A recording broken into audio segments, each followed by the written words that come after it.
Welcome to part 2 of our Hispanic Heritage Month focused episode of Ya Tu Sabes. Ever hear someone say, they're coming for our jobs? They took our jobs! Cringe, I know.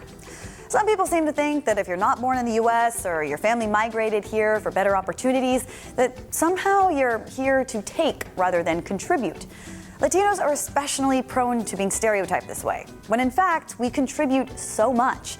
And obviously, I'm not only talking about our amazing comida, our music, although both are undeniably incredible.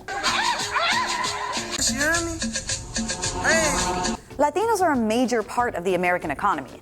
In fact, there are over 29 million of us in the workforce. We're talking about farm workers who keep our favorite organic, gluten-free products stocked at Whole Foods, construction workers who remove potholes from our roads, healthcare workers who keep our families saludable, or teachers who educate us so we don't end up aggressively denying science like certain family members. Those aren't real clouds. I mean, what is even real anymore? But that's a hologram. Latinos are the largest minority in America, and we keep our country moving. And mi gente, we've reached some of the highest levels of power and influence in this country. And no, I'm not just talking about J-Lo. I'm still Jenny from the block. For example, we can't even begin to talk about influential Latinos without talking about Supreme Court Justice Sonia Sotomayor. Justice Sotomayor is the first Hispanic justice in Supreme Court history, and she's had several major opinions and dissents, including upholding the Affordable Care Act. You know, that law that ensures that everyone can afford basic health care that Republicans keep trying to dismantle. She was also integral in legalizing same-sex marriage, and she penned a major clapback when the court overturned a law that gave women the right to reproductive freedom. Justice Sotomayor has had an undeniable impact on the history of this country. Speaking of changing people's lives for the better, you remember how Biden just forgave $10,000 to $20,000 worth of student loan debt for the middle class? That effort was led by Secretary of Education Miguel Cardona, the first Latino to ever hold the position.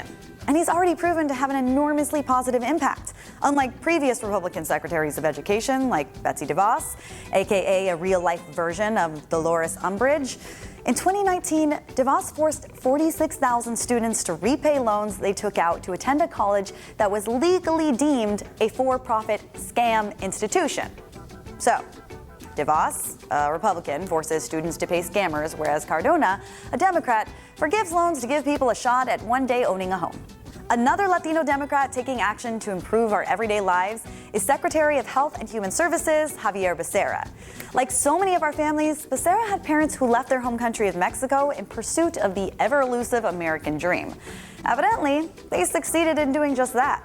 On his watch, Becerra helped ensure that Latinos got vaccinated during the pandemic, wading through a monsoon of disinformation to accomplish it.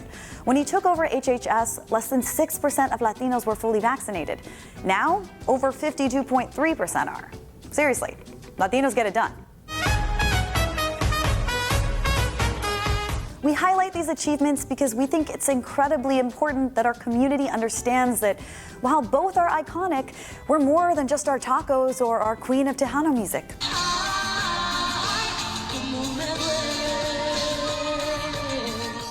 We're over 62 million people whose history and contributions are deeply woven into the fabric of the American experience. So next time someone tells you to go back where you came from, just remind them where La Biblioteca is. Hasta luego, friends.